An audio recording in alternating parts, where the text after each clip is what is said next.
ध्येय को लेकर आगे बढ़ना होगा, इस ध्येय को लेकर आगे बढ़ना होगा। परम सम्माननीय आज के कार्यक्रम के अध्यक्ष, नीर क्षीर विवेकी निर्णायक मंडली, मंचस्थ समस्त प्रबुद्ध जन और अपने लिए अक्षय ज्ञान अर्जित करने आए सभी श्रोतागणों, मैं वेद प्रिया आज आपके सामने मेरा युवा भारत विकसित भारत वर्ष 2047 युवा के लिए युवा के द्वारा विषय पर अपने विचार अभिव्यक्ति हेतु प्रस्तुत हूँ। महोदय, नए भारत के निर्माण के लिए आने वाले 24 वर्षों में हम ऐसा क्या करें जिससे हमारा भारत दुनिया का सिरमौर बन सके। 24 वर्षों के बाद जब आजादी के 100 वर्ष पूर्ण होने पर हम खुशी का जश्न मना रहे होंगे, उस समय भारत की सूरत कैसी होगी। विकसित भारत 2047 का उद्देश्य 2047 तक अपने राष्ट्र को विकसित बनाना है। आज देश में बहुत कुछ बदला है। हमने उन्नति के कई नए आयाम स्थापित किए हैं। शिक्षा, स्वास्थ्य, सुरक्षा एवं निर्माण के क्षेत्र में हमने अद्भुत कार्य किया है और आज इसरो ने चंद्रमा के दक्षिण ध्रुव पर झंडा गाड़कर पूरे विश्व को भारत की मेगा शक्ति का परिचय करवाया है। यद्यपि आज हमने बहुत कुछ हासिल किया, परंतु इसके तत्पश्चात भी हम विकसित देशों से काफी पीछे हैं।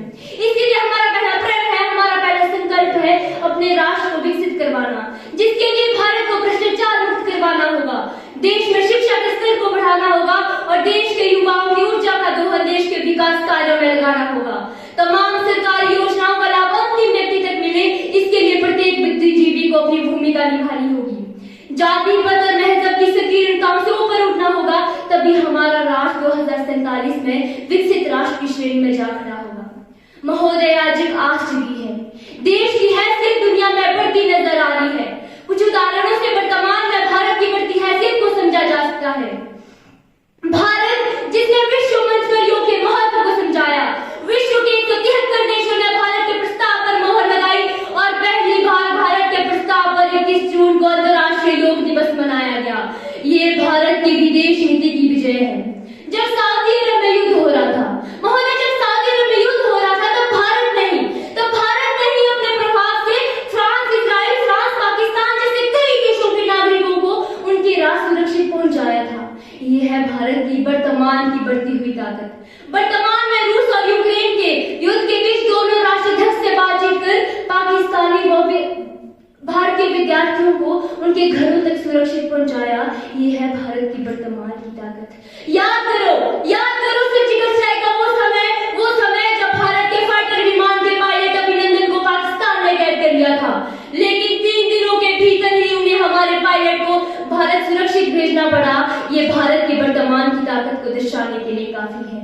महोदय, आज भारत बड़ी बड़ी मिसाइलों का निर्यात कर रहा है। मेक इन इंडिया के तहत अपने ही देश में युद्ध सामग्री का निर्माण कर रहा है। आज भारत अपने लॉन्चिंग व्हीकल से दुनिया के बड़े बड़े देशों के सैटेलाइट्स को अंतरिक्ष में भेजता है। ये है भारत की ताकत। दुनिया के देश के किसी भी कोने में कोई भी संकट क्यों ना आ जाए, भारत सबसे पहले आगे आता है उसे अपनी आर्थिक सहायता प्रदान करने के लिए। संकट चाहे अफगानिस्तान का हो, बांग्लादेश का हो या फिर श्रीलंका का हो या किसी भी अन्य देश का, भारत सबसे पहले आगे आता है उसे आर्थिक सहायता देने के लिए।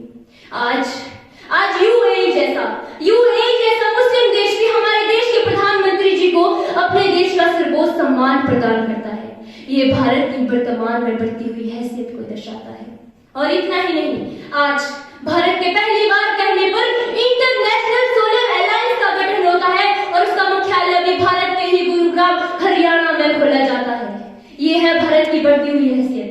और आज हमने कम समय में कोरोना वैक्सीन कोविशील्ड का देश के अंदर ही निर्माण कर दुनिया के देशों को कोविड-19 जैसी वैश्विक महामारी के संकट से छुड़ाने में सफलता हासिल की है।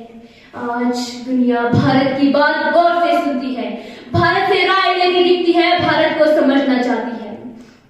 आज दुनिया के बड़े बड़े देशों के रिसर्चर्स भारत का अध्यात्म पर रिसर्च कर रहे हैं। भारत की स्वास्थ्य पद्धति आयुर्वेद पर दुनिया आकर्षित हो रही है। आज हिंदी भाषा को जानने समझने की जिज्ञासा दुनिया के देशों में बढ़ती नजर आ रही है। चंद्रयान का सफलतापूर्वक लॉन्च करना, G20 की अभूतपूर्व मेजबानी, विश्व को सर्वे भवन्तु सुखिना वसुदेव कुटुंबकम आत्मगत सर्वभूतेषु का भाव समझाना, यही वे इंडिकेटर्स है जो 2047 में जब आजादी के 100 वर्ष पूर्ण होंगे, हमारे राष्ट्र को विकसित राष्ट्र की श्रेणी में ला खड़ा करेगा। महोदय, मेरा पूर्ण विश्वास है कि